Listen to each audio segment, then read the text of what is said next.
ಹರಿ ಓಂ ಸರ್ವೇ ಜನ ಸುಖಿನೋ ಭವಂತು. ನಾಗಲಕ್ಷ್ಮಿ ಸವಿರುಚಿ. ಇವತ್ತು ಏನು ಮಾಡ್ತಿದ್ದೀನಿ ಅಂತ ಹೇಳಿ ನೋಡಿರಿ. ಒಂದು ಸ್ನ್ಯಾಕ್ಸ್ ಮಾಡೋಣ. ಅದಕ್ಕೆ ಏನೇನು ಬೇಕಂತ ಹೇಳ್ತೀನಿ. ಮ್ಯಾಗಿ ಪ್ಯಾಕೆಟ್ ತೊಗೊಳ್ಳಿ, ಹಾಗೆ ಯಾವ್ದಾರ ಚಿಪ್ಸ್ ಪ್ಯಾಕೆಟ್ ತೊಗೊಳ್ಳಿ, ಇದಿಷ್ಟು ಸೌತೆಕಾಯಿ, ಕ್ಯಾರೆಟು, ಈರುಳ್ಳಿ, ಟೊಮೊಟೊನು, ಕೊತ್ತಂಬರಿ ಸೊಪ್ಪು ಇವೆಲ್ಲ ತೊಗೊಳ್ಳಿ. ಹೇಗೆ ಮಾಡೋದಂತ ಹೇಳ್ತೀನಿ ನೋಡಿ. ಈ ರೀತಿ ನಾವು ಮ್ಯಾಗಿಯನ್ನು ಒಂದು ಪಾತ್ರೆಗೆ ಈ ರೀತಿ ಕೈಯೆಲ್ಲ ಹೀಗೆ ಮ್ಯಾಶ್ ಮಾಡಿಕೊಂಡು ಹಾಕ್ಕೋಬೇಕು. ಹಾಕ್ಕೊಂಡು ನಾವೇನು ಮಾಡಬೇಕು, ಸಣ್ಣ ಉರಿಲಿ ಇದನ್ನ ಹುರಿಬೇಕು. ಇದು ಕಲರ್ ಚೇಂಜ್ ಆಗಬೇಕು. ಸ್ವಲ್ಪ ಕಲರ್ ಚೇಂಜ್ ಆಗೋವರೆಗೂ ಇದನ್ನು ಸಣ್ಣ ಉರಿಯಲ್ಲಿ ಹುರ್ಕೊಂಬೇಡ. ನೀವು ನೋಡ್ತಿರ್ಬೋದು ಕಲರ್ ಸ್ವಲ್ಪ ಚೇಂಜ್ ಆಗಿದೆ. ಇಷ್ಟಾದರೆ ಸಾಕು. ಇವಾಗ ಗ್ಯಾಸನ್ನು ಆಫ್ ಮಾಡ್ಕೊಬೇಡ. ಆಫ್ ಮಾಡ್ಕೊಂಡು ಇದು ಸ್ವಲ್ಪ ತಣ್ಣಗಾಗಬೇಕು. ತಣ್ಣಗಾಕಿ ಬಿಡಿಸ್ಕೊಬೇಡ. ಇವಾಗ ಒಂದು ಖಾಲಿ ಪಾತ್ರೆ ತೊಗೊಳ್ಳಿ. ಅದಕ್ಕೆ ನಾವು ಹುರ್ಕೊಂಡಿರೋ ಮ್ಯಾಗಿ ಇದೆಯಲ್ಲ ಅದನ್ನ ಹಾಕ್ಕೋಬೇಕು. ಅದಾದ್ರ ಮೇಲೆ ಶೇಂಗಾ ಬೀಜ ಹಾಕ್ಕೊಳ್ರಿ.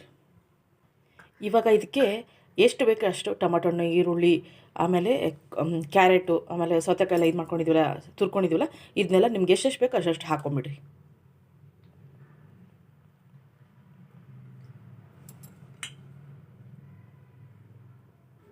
ಇದಿಷ್ಟಾದ ಮೇಲೆ ರುಚಿಗೆ ಎಷ್ಟು ಬೇಕು ಅಷ್ಟು ಉಪ್ಪನ್ನು ಹಾಕ್ಕೊಂಬಿಡ್ರಿ. ಮ್ಯಾಗಿ ಮಸಾಲ ಇದೆಯಲ್ವ, ಇದನ್ನೂ ಹಾಕ್ಕೊಂಬಿಡ್ರಿ.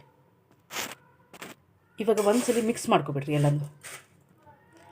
ಅನ್ಹೆಲ್ತಿ ಫುಡ್ಡನ್ನು ಹೆಲ್ತಿ ಫುಡ್ ಮಾಡೋದನ್ನ ಹೀಗೆ ಇವಾಗ ಯಾವುದಾದ್ರೂ ನಿಮ್ಗೆ ಯಾವ ಚಿಪ್ಸ್ ಸಿಗುತ್ತೋ ಆ ಚಿಪ್ಸನ್ನು ಇದಕ್ಕೆ ಆ್ಯಡ್ ಮಾಡ್ಕೊಳ್ಳಿ. ಚೆನ್ನಾಗಿ ಮಾಡಿ ಮಿಕ್ಸ್ ಮಾಡಿ. ಖಾರ ಬೇಕು ಅಂದರೆ ಸ್ವಲ್ಪ ಖಾರದ ಪುಡಿನ ಇದಕ್ಕೆ ಹಾಕ್ಕೊಳ್ಳಿ. ಮ್ಯಾಗಿ ಮಾತ್ರ ಹುರಿಯೋದು. ಇದು ಯಾವುದು ಒಲೆಲಿಟ್ಟು ಇದು ಮಾಡೋ ಹಾಗಿಲ್ಲ. ನೋಡಿರಿ, ನಾನು ಗ್ಯಾಸೇ ಹಚ್ಚಿಲ್ಲ. ಹಾಗೆ ನೀವು ಇದನ್ನೆಲ್ಲ ಮಿಕ್ಸ್ ಮಾಡೋದಷ್ಟೇ. ಸುಮ್ಮನೆ ಪಾತ್ರೆ ಇಟ್ಟು ಇದೆಲ್ಲ ಮಿಕ್ಸ್ ಮಾಡೋದು. ಮ್ಯಾಗಿ ಅಷ್ಟೇ ನೀವು ಹುರ್ಕೋಬೇಕು. ಉಳಿದಿದ್ದೆಲ್ಲ ಗ್ಯಾಸ್ ಬೇಡ, ಏನೂ ಬೇಡ, ಹಾಗೆ ಮಾಡ್ಕೊಳ್ಳೋದು. ಈಗ ಲಿಂಬೆಹಣ್ಣನ್ನು ಹಿಂಡ್ಕೋಬೇಕು. ನಮ್ಮ ಸ್ನ್ಯಾಕ್ಸ್ ರೆಡಿಯಾಗಿದೆ. ಈಗ ಪ್ಲೇಟಿಗೆ ಹಾಕೋಣ. ಇಲ್ಲಿ ನೋಡಿ, ಇದಕ್ಕೀಗ ಏನು ಬೇಕು ಅಂತೇಳ್ರಿ, ನಾವು ಟೊಮೊಟೊ ಸಾಸನ್ನು ಮೇಲ್ಗಡೆಯಿಂದ ಹಾಕೋಣ. ಕಲರ್ಫುಲ್ಲಾಗಿರ್ತಕ್ಕಂತಹ ಈವ್ನಿಂಗ್ ಸ್ನ್ಯಾಕ್ಸ್ ರೆಡಿಯಾಗಿದೆ. ಅನ್ಹೆಲ್ತಿ ಫುಡ್ಡಿಂದ ಹೆಲ್ತಿ ಫುಡ್ ಆಗಿ ನಾವು ಕನ್ವರ್ಟ್ ಮಾಡಿ ಈ ರೀತಿ ನೀವು ಒಂದ್ಸಲ ಟೇಸ್ಟ್ ನೋಡಿ. ಇದಕ್ಕೆ ಫೀದಾ ಆಗಿ ಹೋಗಿಬಿಡ್ತೀರ. ಮ್ಯಾಗಿ ಎಲ್ಲ ಮನೇಲಿ ತಂದಿರಿ ಮಕ್ಕಳಿಗೆ, ಮ್ಯಾಗಿ ಮಾಡಿಕೊಡ್ರಿ ಅಂತ. ಅದ್ರಲ್ಲಿ ಮ್ಯಾಗಿ ಬರೀ ನೀರಿಗೆ ಹಾಕ್ತೀನಿ ಅದೇನು.